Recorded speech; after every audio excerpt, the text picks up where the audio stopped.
Hello everyone, my name is Krishna. इस lecture में हम देखेंगे structure of mains answer writing.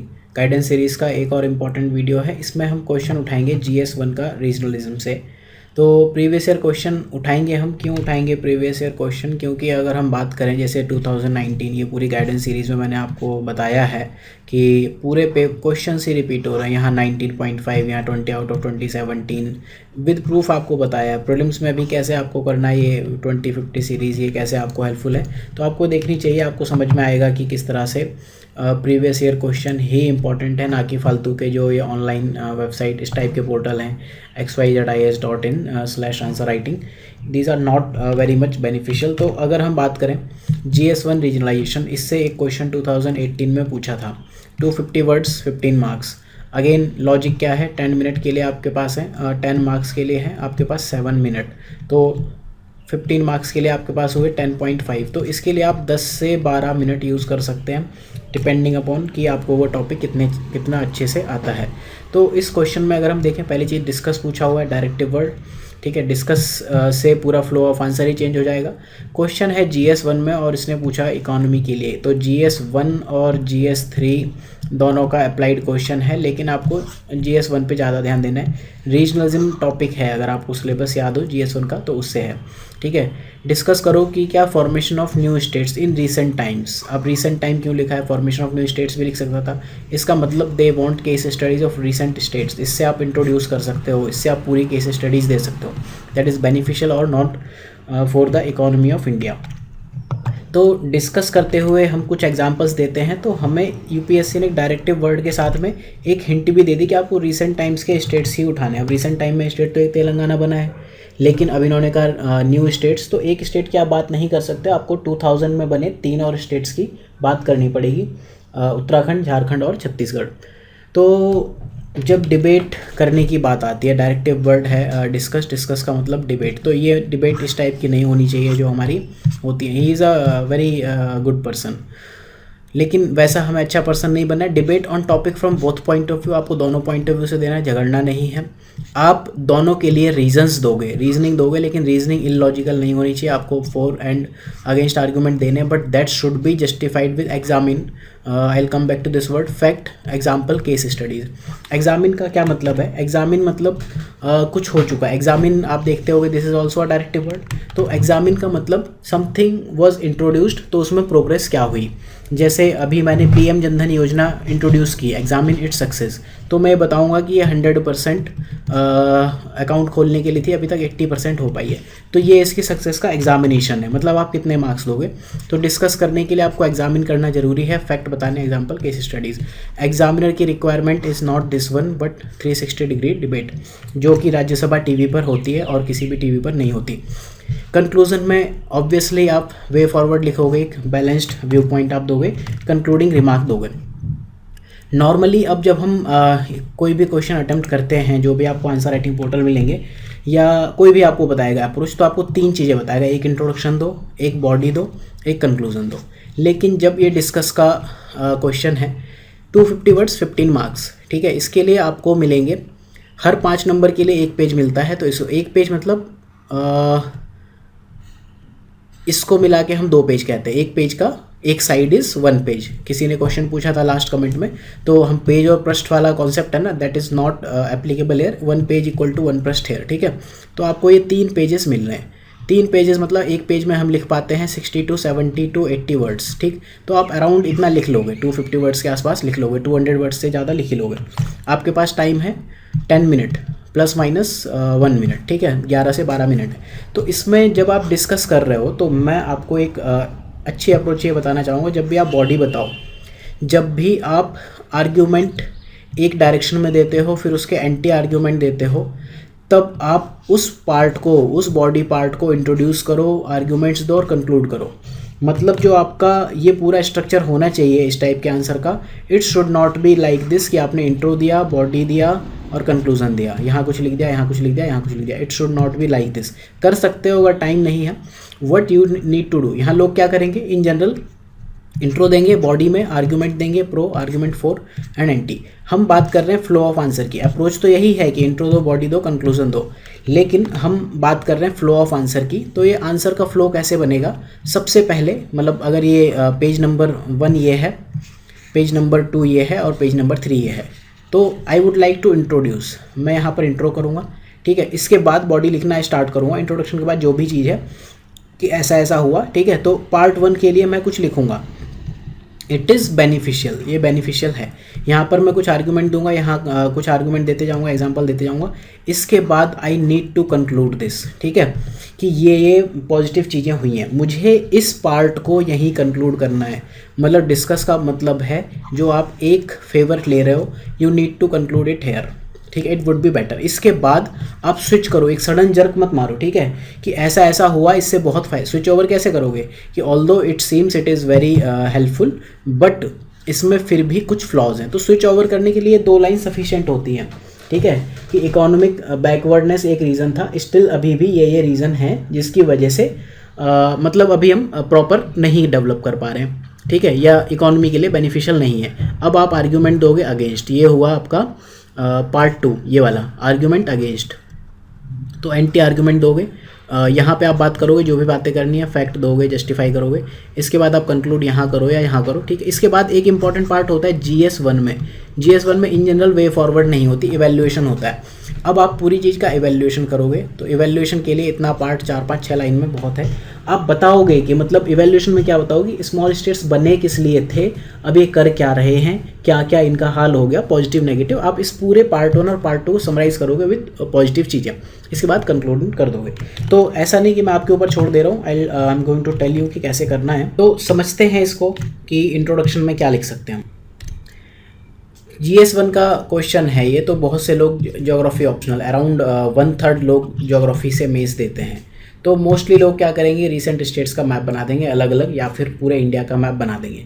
But मैं ये कहूँगा कि इस क्वेश्चन में डिस्कस की डिमांड है कि आप डिस्कस करो, तो ट्राई करो कि आप पूरा आंसर ही इस कीवर्ड के, इस डायरेक्टिव वर्ड के इर्द गिर्द घुमाओ। तो आई वुड लाइक कि मैं स्टार्टिंग से ही कहूँ कि कुछ ऐसा हुआ था लेकिन ऐसा नहीं हो पाया, इस वजह से डेवलपमेंट डिबेटेबल है। हम ये चाहते थे करना लेकिन ऐसा रियल में नहीं हो पा रहा है, इस वजह से डेवलपमेंट डिबेटेबल है। और जो रिसेंट स्टेट्स हैं, फॉर एग्जांपल ABCD, उनका आप एग्जांपल लेके समझ सकते हो। जैसे मैं आपको बताऊं कि जो ये इकोनॉमिक वायबिलिटी है ऑफ स्मॉलर स्टेट्स, ठीक है, वो इस बेस पे की गई थी कि हम डेवलपमेंट करेंगे, ठीक है। तो ये आपने एक इंट्रोडक्शन में ही आपने स्टार्ट कर दिया आंसर लिखना कि हम डेवलपमेंट के बेस पे तो किया था कि हम डेवलप करेंगे, लेकिन इसकी वजह से आ रही है इनस्टेबिलिटी, या फिर ये गोल पूरा नहीं हो पा रहा है, या फिर HDI में कहीं भी किसी पैरामीटर का नाम दे दो। बट नीति आयोग की रिपोर्ट्स या रिसेंट स्टडी से विजिबल है कि कोई सिग्निफिकेंट डिफरेंस नहीं आया है, ठीक है। तो इससे ये क्वेश्चन क्रिएट होता है कि मतलब ऐसा है क्या। तो इनको हम समझेंगे कि जो रिसेंटली क्रिएटेड स्टेट्स हैं, अब रिसेंट स्टेट तो एक तेलंगाना है, लेकिन एक से नहीं, जो 2000 से जो क्रिएटेड हुए हैं, उत्तराखंड, छत्तीसगढ़, झारखंड और तेलंगाना, इनके एग्जांपल से हम समझेंगे। तो ये आपका हुआ इंट्रोडक्शन। आई थिंक ये 4 to 5 लाइन्स में आ जाएगा, and this would be very beautiful introduction, क्योंकि आपने इंट्रोडक्शन में ही एग्जामिनर को क्लू दे दिया, फालतू बकवास नहीं कि आपने डिस्कस ही कर दिया इंट्रोडक्शन में कि देखो मैं ये बताना जा रहा हूँ, ठीक। अब बॉडी की बात करते हैं, बॉडी से यहाँ तक। अब जब बॉडी के इंट्रोडक्शन की बात करो, अब मैंने तो इंट्रोडक्शन यहाँ दे दिया, अब यहाँ सेकंड इंट्रोडक्शन क्या है। सेकंड इंट्रोडक्शन ये नहीं कि मैं अब फिर से वापस से कुछ इंट्रोड्यूस करूँ या ये वाला, मुझे जस्ट एक स्मूथ स्विच चाहिए यहाँ से यहाँ जाने के लिए। तो ये इंट्रोडक्शन ऐसे हो सकता है, एक तो लिख सकते हैं प्रोज, लोग ऐसे करते हैं प्रोज, हमने तो बस शॉर्ट में आंसर लिख लिए। It should not be like this. हमने ये लिखा कि ये इंट्रो था, आपका इंट्रो यहाँ आ गया, अब हम सीधे प्रोज नहीं लिख सकते। अब लिखते हैं let us first discuss arguments, some arguments in favour of formation of new states benefiting economy, या फिर आर्ग्यूमेंट्स लिखो, हेडिंग डालो arguments it is beneficial for, ठीक है। तो हम देखेंगे कि it is beneficial for the economic development which is clearly understood from the example of these states. अब यहाँ पर आप सीधे सीधे आर्गुमेंट पे आ जाओ। बस इंट्रोडक्शन आपको यहाँ पर एक सडन जर्क से बचने के लिए करना है कि स्मूथ ट्रांजिशन हो जाए इंट्रो से यहाँ पर, सेम वे में यहाँ पर एक स्मूथ ट्रांजिशन करना है, यहाँ स्मूथ ट्रांजिशन करना है। तो ये एक फ्लो ऑफ आंसर बेटर बनाता है। तो यहाँ पर आर्ग्यूमेंट विद एग्जाम्पल आप कैसे दे सकते हो, जैसे आप पहली बात बता सकते हो कि मतलब इकोनॉमिक डेवलपमेंट बढ़ा है, ठीक है, जैसे आपको इसके लिए एग्जांपल देना हो, हरिद्वार का BHEL इंडस्ट्रियल रीजन बता सकते हो। ठीक है, स्कूल इनरोलमेंट बढ़े हैं। ठीक है, इकोनॉमी में HDI आता है। ठीक है, तो स्कूल इनरोलमेंट बढ़े हैं, इससे HDI इंक्रीज हुई है। ठीक है, तीनों स्टेट्स का एग्जांपल दे दो। इन जनरल आपको नहीं पता तो तीनों में सिग्निफिकेंट इंप्रूवमेंट इन HDI। ठीक है, इस तरह से दे दो। तीसरी चीज़ क्या है कि local control on institutions increase हुआ। इस तरह के आप कुछ पॉइंट्स दे सकते हो। अगर आपको लिखना है तो न्यू सेंटर्स या न्यू कोर्स ऑफ डेवलपमेंट आए हैं। ठीक, आप एक ज्योग्राफी में कोर पेरीफेरी मॉडल होता है। ठीक है, ये GS में भी पूछा हुआ। कोर पेरीफेरी मतलब कि सपोज एक पूरा रीजन है इतना बड़ा। ठीक है, सपोज इंडिया है, यहाँ दिल्ली है, तो दिल्ली के इर्द गिर्द ही ज़्यादा डेवलपमेंट हो। कर्नाटका में आप जानते हो बेंगलोर के इर्द गिर्द ही पूरा डेवलपमेंट, बाकी पूरा Karnataka is extremely poor type. ठीक है, 2-3 स्टेट्स छोड़ दो, महाराष्ट्र में पूरा डेवलपमेंट मुंबई के आसपास है। तो आप न्यू कोर ऑफ डेवलपमेंट करो। ये जो न्यू रीजन्स हैं डेवलपमेंट के, new core of development, those are mostly state capitals. ठीक, जैसे ही उत्तराखंड में राजधानी बनी देहरादून, उसके आसपास इन्वेस्टमेंट स्टार्ट हो गया। अभी आपने तेलंगाना की न्यू राजधानी के बारे में पढ़ा होगा, न्यू कैपिटल के बारे में पढ़ा होगा। तो आप ये बताओ कि न्यू कोर ऑफ डेवलपमेंट आपके आए। देन इसके बाद इकोनॉमिक सर्वे, अगर आपको कुछ याद हो, इन जनरल इकोनॉमिक सर्वे ने कन्वर्जेंस की बात की थी। कौन से ईयर का था? I think 2016। कन्वर्जेंस ये कहता है कि सपोज अभी गुजरात था, गुजरात यहाँ 90% पे है ऑलरेडी। ठीक है, इसको 90 से 92% पर जाने के लिए बहुत मेहनत करनी पड़ेगी। लेकिन अभी बिहार या झारखंड ये 40% पे थे या 10% पे थे, इसको 50% 80% पे जाने में बहुत मेहनत नहीं करनी पड़ेगी। तो जो न्यू स्टेट्स हैं उनमें पुराने स्टेट से कन्वर्जेंस हुआ है इकोनॉमिक एक्टिविटी में, कहीं ना कहीं जो गैप है वो कम हुआ है। ठीक है, अब ये उतना सिग्निफिकेंट नहीं है जितना पहले हुआ करता था। ये दूसरा, तीसरा, चौथा पॉइंट आप लिख सकते हो। देन इसके बाद आप और लिख सकते हो कि ये फंड इजीली एफिशिएंटली यूज़ कर पाते हैं, तो उसकी वजह से जो इरेशनल डेवलपमेंट ऑफ रीजन या सब रीजन्स होता था वो नहीं हो पा रहा है। जैसे कर्नाटका में अभी भी जो नॉर्दर्न कर्नाटका है, कर्नाटका धारवाड़ रीजन, वो अभी भी नॉन डेवलप्ड आता है। तेलंगाना बना ही इसलिए था, तेलंगाना इसलिए बना था कि सारा डेवलपमेंट तो आप हैदराबाद में दे रहे हो, उसके अलावा पूरे आंध्रा में कुछ है ही नहीं। तो फिर जो सीमांध्रा और तेलंगाना 2 स्टेट्स अलग बन गए। सेम वे में उत्तराखंड की डिमांड थी कि पूरा तो आप यूपी में ले जाते हो, पहाड़ी एरिया में, माउंटेनियस रीजन में आप कुछ नहीं करते हो।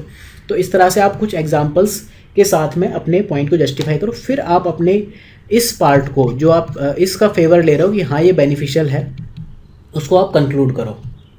कंक्लूड करने के लिए आप कैसे कर सकते हो इसका? जैसे मेरे पास एक कंक्लूजन अगर है, आप खुद भी सोच सकते हो। जरूरी नहीं कि आप मेरे पॉइंट से एग्री करो। मेंस में आपके पास 100 पॉइंट्स हो सकते हैं, आपको 5 से 6 पॉइंट्स ही लिखने हैं। तो कंक्लूड करने के लिए मैं क्या कहूँगा कि इकोनॉमिक बैकवर्डनेस ऑफ सब रीजन्स, जो छोटे छोटे रीजन्स हैं, उनकी वजह से डिमांड फॉर स्मॉलर स्टेट आती है। ठीक है, मैं बात कर रहा हूँ कि डिमांड फॉर स्मॉलर स्टेट क्यों है बेनिफिशियल। तो मैं ये कह रहा हूँ कि जो इकोनॉमिक बैकवर्डनेस है छोटे छोटे एरियाज़ की, उनकी वजह से डिमांड फॉर स्मॉलर स्टेट्स आती है। और ये एविडेंट है, जैसे न्यू डिमांड अभी बोडोलैंड की डिमांड होती है। ठीक है, विदर्भा की डिमांड है, सौराष्ट्र की डिमांड है। ठीक है, यूपी में 4 बुंदेलखंड हुआ, रोहिलखंड हुआ, इन सब की डिमांड है, हरित प्रदेश, तो इनकी डिमांड है। इससे ये पता चलता है कि there is a marked shift, एक शिफ्ट हो रहा है। ठीक है, स्विच ओवर टू पार्ट 2 में हम अब जाने की कोशिश कर रहे हैं विद कंक्लूजन। ये और ये एक साथ चल रहा है। ठीक है, इसकी वजह से हम ये कह रहे हैं कि एक शिफ्ट हुआ है। पहले के जो आपने देखा होगा फॉर्मेशन ऑफ स्टेट्स थे, वो मेनली लैंग्वेज के बेस पे थे। पॉलिटी में देखो लिंग्विस्टिक फॉर्मेशन ऑफ स्टेट्स है, ये कल्चरल आइडेंटिटी के बेस पे। अब वो नहीं है, इकोनॉमिक डिमांड बढ़ रही है, इकोनॉमिक फॉर्मेशन ऑफ स्टेट्स अब ज़्यादा हो रहा है। ठीक है, तो ये आपने इस पार्ट का कंक्लूजन कर दिया और साथ में switch over to part 2। However, ठीक है, smaller states are no guarantee for better lifes and economic development. एक ये लाइन लिख दी आपने, स्विच कर दिया पार्ट 2 के लिए। ठीक, यहाँ आपने कंक्लूड किया। सडनली आपको बस इस स्विच ओवर के लिए आपको एक टर्म यूज़ करनी पड़ती है, हाउएवर। ठीक है, यहाँ लिखो हाउएवर, मतलब ये चीज़ नहीं है। अब आप ये लिख दो तो क्लियरली दिख रहा है कि आप यहाँ से यहाँ स्विच मारने वाले हो, आप पाला पलटने वाले हो। ठीक, smaller states are no guarantee for better lifes और इकोनॉमिक डेवलपमेंट। ठीक है, अब part 2, it is not beneficial for, आपने यहाँ इंट्रोड्यूस कर ही दिया कि मैं यहाँ जा रहा हूँ। अब इसका इंट्रोडक्शन दो, दिस इज़ एविडेंट फ्रॉम। ठीक है, लिखो, या फिर arguments it is not beneficial for, या this is evident from the following facts. ठीक, तो ये इंट्रोडक्शन भी हो गया। ठीक, ये इंट्रोडक्शन बहुत शॉर्ट होनी चाहिए। ये कंक्लूजन तो अच्छा खासा इस पूरे को समराइज़ करता हुआ होना चाहिए। ये कंक्लूजन इस पूरे को अच्छा खासा समराइज़ करना होना चाहिए। इसमें मेनली आप जो वर्ड यूज़ करोगे हाउएवर, कि मैं अब पाला पलटने वाला हूँ। ठीक है। अब इसके लिए आप आर्ग्यूमेंट्स दे दो।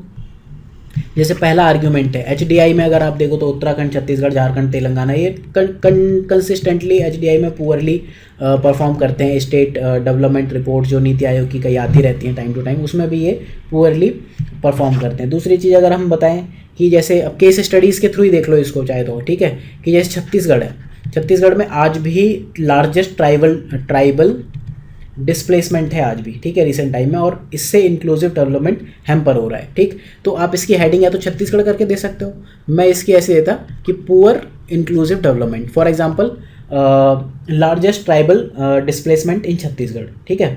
तीसरा लिखूंगा एडमिनिस्ट्रेटिव कंसर्न्स या फिर governance and administrative failures, for example coal scams and other political scams in Jharkhand, ठीक है। इसके बाद लिखेंगे हम कि ठीक heavily relying on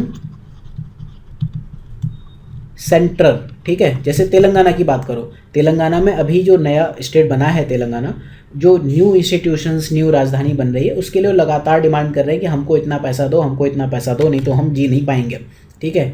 देन इसके बाद एक आधे और पॉइंट लिख सकते हो, smaller states do not generate enough revenue guarantee, ठीक है, मतलब इतने छोटे हैं लोग, वो इन्वेस्ट ही करना नहीं चाहते, तो सेंट्रल असिस्टेंस के ऊपर जुड़े हुए हैं। फिर यहाँ पर क्या है कि एक और पॉइंट आप दे सकते हो कि नेक्स्ट पॉइंट आप ये दे सकते हो कि न्यू इंस्टीट्यूशंस बनाने, न्यू स्ट्रक्चर बनाना है, तो इसकी वजह से क्या होगा, रेवेन्यू एक्सपेंडिचर आपके ज़्यादा होने लगेंगे। तो इस तरह से आप बहुत सारे आर्ग्यूमेंट्स दे सकते हो। अब आपको कंक्लूड करना है, तो कंक्लूजन के लिए आप बताओगे, अब आर्ग्यूमेंट अगेंस्ट में दे रहे हो आप, ठीक है, कि आपको ये बताना पड़ेगा small state is likely to face limitations in terms of physical and human resources, ठीक है। तो ये सारी बातें आप कर सकते हो। इसमें और भी अगर आपके पास टाइम हो तो लिख सकते हो कि कैपेबिलिटीज़ टू रेज रिसोर्सेज आपकी कम है, जिस वजह से, यहाँ पर हम कंक्लूजन ही कर रहे हैं, ठीक है, जिस वजह से ये ज़्यादा डिपेंडेंट हो जाता है सेंटर पर फाइनेंशियल ट्रांसफर्स या फिर सेंट्रली स्पॉन्सर स्कीम के लिए, ठीक। अब हम इवैल्यूएशन में डालेंगे या फिर यहाँ भी डाल दो, और यहाँ पर control of central ministries increase होता हुआ दिख रहा है, ठीक। अब इवैल्यूएशन की बात करो, आपको इनको सबको एडजस्ट करना है, इंक्लूडिंग दिस वन। इवैल्यूएशन में मैं ये कहूँगा कि कुछ एविडेंसेस ऐसे हैं, ठीक है। अब मैं ये बताना चाह रहा हूँ कि भैया देखो, स्मॉलर स्टेट्स तो बना दिए, न्यू स्टेट्स, आप एक IAS हो, ठीक, स्मॉल स्टेट तो बने हैं, बनते रहेंगे, तो आपको ये भी बताना है कि new state formation is good, ठीक, और ये बताना है कि पुराने ओल्ड नहीं फॉर्म कर रहे हो तो भी इट इज़ गुड। जैसे अभी यूपी के 4 स्टेट क्रिएट होने की डिमांड है, नहीं कर रहे हो, then also it is good. और अभी फिलहाल आंध्रा का 2 पार्ट कर दिए, तेलंगाना और आंध्रा, ठीक है, तो ऑल्सो इट इज़ गुड। तो अब आपको IAS बनने के नाते तो डिप्लोमेसी खेलनी है, तो डिप्लोमेसी आप कैसे खेलोगे, कुछ इस तरह से कि एविडेंसेस ये शो करते हैं that both large and small states are performing well and simultaneously they are performing poorly on some measures. आपको पता है कि इंडिया कहाँ कहाँ गरीबी में झेल रहा है, वो आप बता दो कि हाँ पॉवर्टी है, हंगर है, फलाना है, ढिमका है, ठीक।